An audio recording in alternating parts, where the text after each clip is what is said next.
Hello guys, welcome to my channel. Today I'll be discussing how I prepared for birth.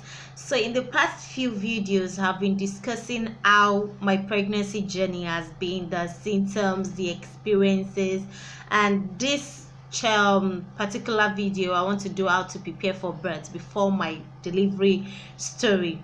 So you guys, thank you so much for subscribing to my channel.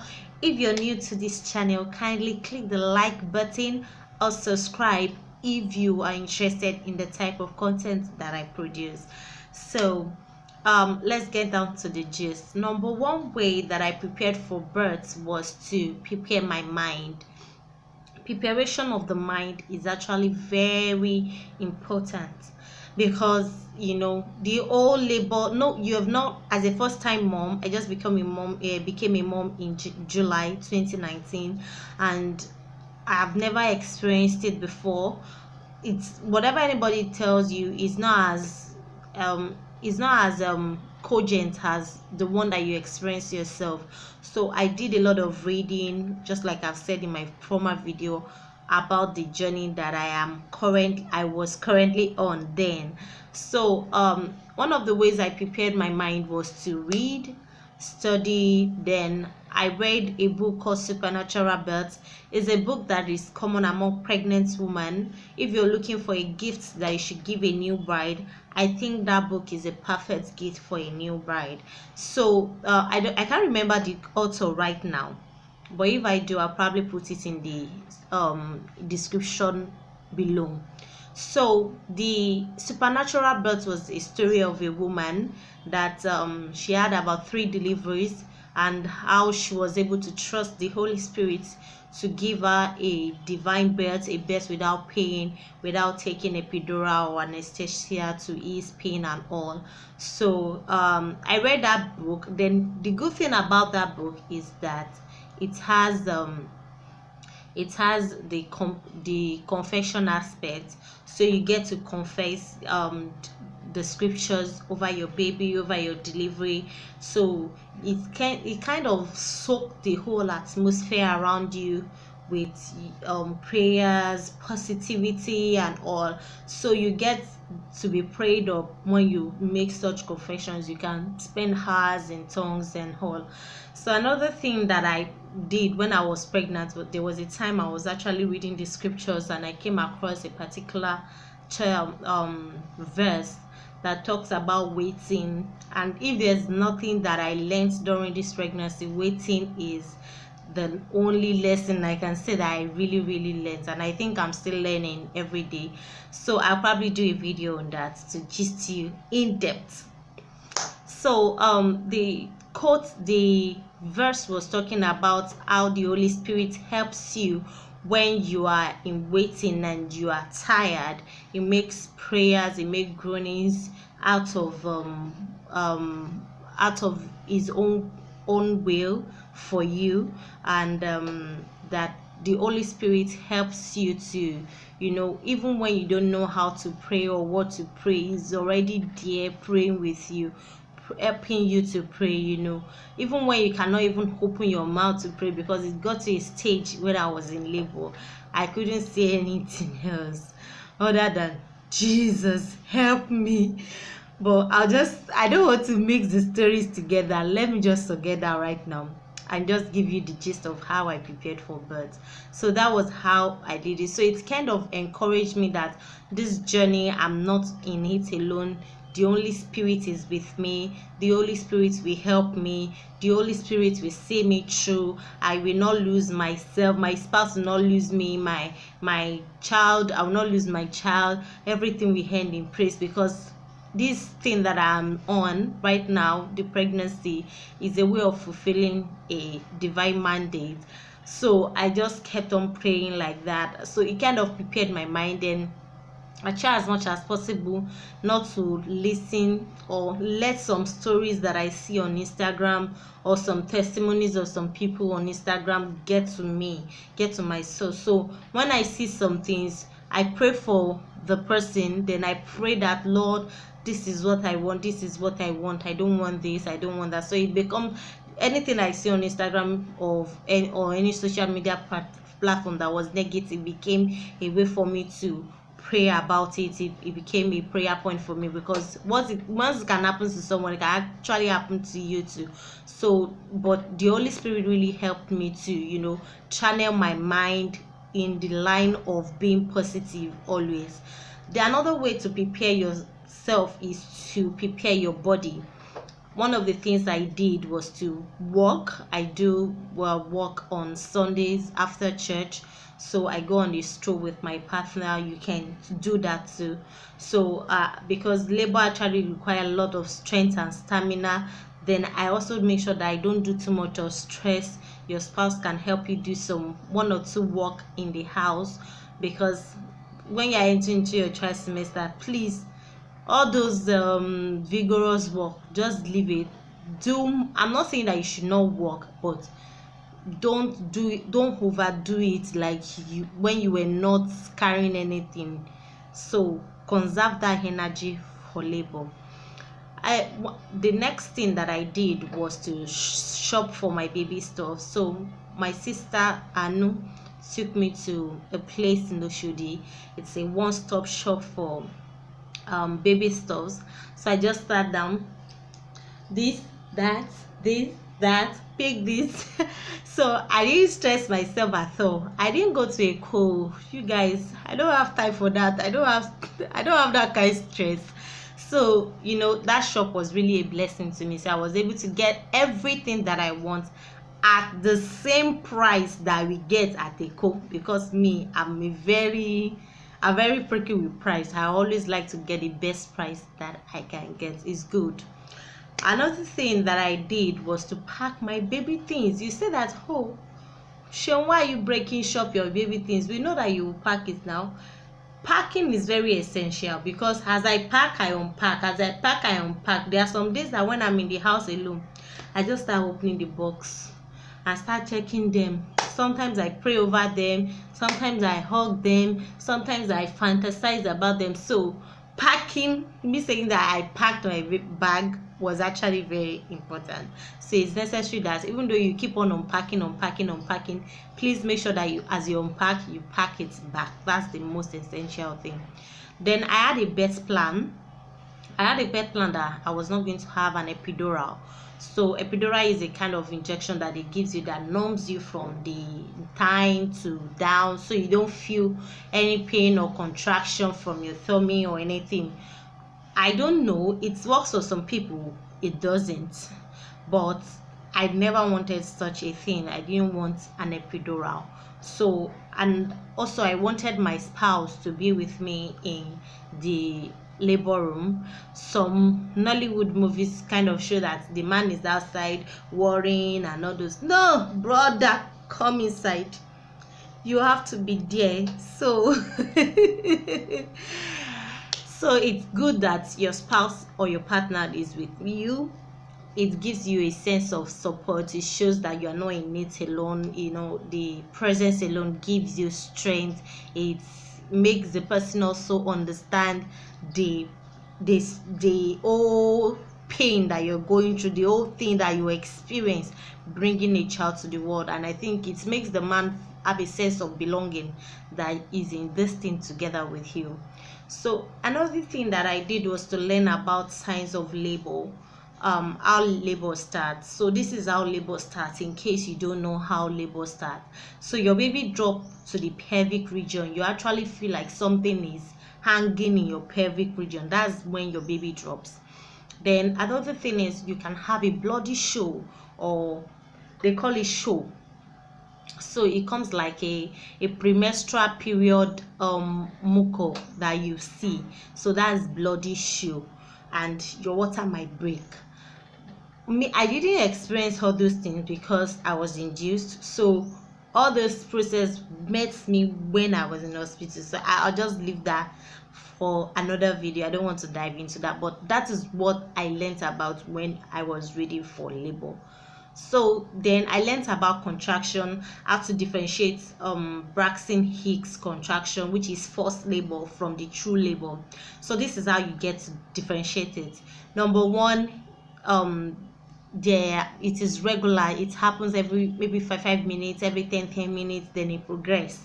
It's progressive in nature.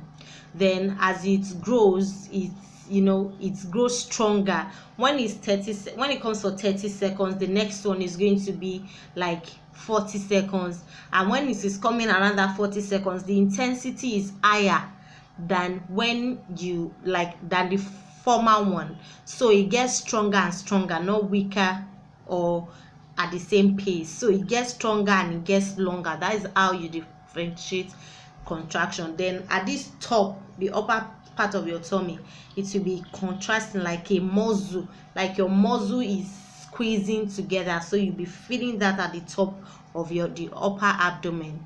Then no matter how you change your position, it does not go away. But when you have Braxton Hicks, you can stand up and it will go, and it will go forever. So that is how it is. Then I also learned about stages of labor. Labor starts when when you start having contractions. Then contraction makes your cervix dilate, and when your cervix, that's the first stage of the labor, that your cervix dilates, and the contraction keep on progressing. Then the second stage, which is the active stage, is when you are fully dilated 10 centimeter and you now push your baby out. And the third stage is it comes immediately after birth, when you have given birth to your baby. Then that basically is the delivery of the placenta, and that's the end of labor. Labor ends after the delivery of placenta.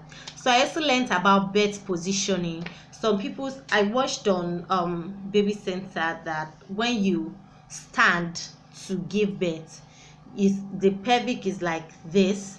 Then it's like they pass a ball that is 10 centimeter, so the ball rolls down easily. But when you lie down and you are holding your leg up and you are trying to look down, that's actually you give birth. You are looking down. It makes the ball has a difficulty in coming out. But anyone, that was their own. They suggested that the standing one was better, but I went for the one that was lying down, and I still gave birth, so it doesn't matter. Then another thing that I had in my birth plan was that I was hoping to CS. So whether I had a vaginal birth or I had a CS, I just want to give birth and be fine. So I was not part of those people that think giving birth, having CS is a sin or something. Though I know the promises that I had with God, I've prayed over it, I have faith. But if worst comes to the worst and things does not go out as planned, any procedure that could save my life, I was open to it. So then another thing that I did was to learn about relaxation techniques, how to ease myself, nerves. I don't want to say to shock you guys, but the truth is that I didn't attend the antenatal, so I was just watching it on video. It was not as, I didn't really grasp the technique very well as much as when I got into the labor room and the delivery nurse was telling me that, Joya, do your breathing technique, and I was like, but it knocks me really hard, and she had to start taking that class right in the delivery room. So another thing that I did was to get on the same page with my partner, that okay, please, you'll be around with me in the labor room and all those things. And we discussed that, but there are some things that I think is necessary that you discuss with your partner that I didn't discuss with mine. And that's the essence of making this video: how your partner can help during labor, after labor, how you will divide the house chores and the baby duties, and how you will support you in breastfeeding. Well, when I gave birth, my husband also collected got his maternity leave. It took his maternity leave at that time, so I I was as I was pumping, sometimes I use the breast pump. So when I pump the breast milk, it gets to feel the baby. It's a way of support. So it's not, nothing is too small. You can get any help that you need. So that was, I didn't discuss it with him, but it was there for me, and that was it. Then another thing that I did was to apply for my maternity leave. I'm currently doing my NYSC as at the time of posting this video, and I didn't want LGI problem calling me up and down for clearance or anything. So I just went straight and applied for my maternity leave, stay at home when it was time, when they approved it, and pray and prepare for my birth. That was it. So, and another thing that you can do is to check your insurance plan. I use IGA HMO, and I was able to, I checked the plan to see the services that was included in the plan that I subscribed for, so that you will know whether their plan or your insurance plan only covers vaginal birth, so that you can ask your hospital to say, okay, what are the things that they don't, since they don't cover CS or cesarean section, let them, so that you can prepare with your spouse in case of any emergency. So if there are some drugs or facilities that your HMO does not provide, or some tests that your HMO does not cover, please try and check your insurance plan if you have one, so that you will not be making assumptions and everything will not be happening to you all at once, because it can be depressing where you think you are not paying a dime, and you get to the hospital and they are telling you bring this, bring that. Your spouse will even be everywhere, and he himself will not be happy. So it's better for you both to settle that before the whole drama starts. Another thing that I did was to pick my baby names with my spouse. We knew that, okay, the grandmas and the grandpas will be giving us a lot of name, and the aunties and the uncles and my friends, they will be dishing out new names. But we wanted some names for her, so we picked the particular name that we want for her, and so that was it. And we prayed over it. We kept on calling her that name from when she was inside. Another thing that I did was to stock my house with food. I shop rice, beans, and all, and I get to cook some stews in the house, freeze it in the freezer before the whole drama starts. So another thing that I did that really helped me was that I talked to someone that I learned bag making from, which is IBK. I used to call her boss. I talked to her, so she introduced me to her sister.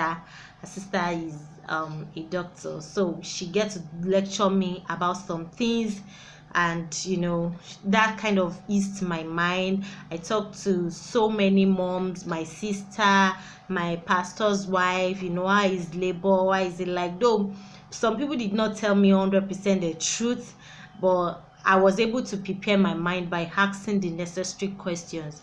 Then one of my mistake is that, my top mistake, that's the ending of this video. My mistake was that I didn't plan for who is going to help me after birth. How am I going to be helped? I didn't know that taking care of a baby as a new mom is going to be tedious, so I didn't get to plan ahead of that. And I didn't like the fact that I didn't plan for who will do this, who will do that for me after birth. That was my mistake. I hope you don't make that mistake. So you guys, thank you so much for watching my video. I know it's kind of long, but I hope you enjoyed it. So if you like this video, click the like button, the thumbs up, and subscribe to my channel. I see you the next time. Bye.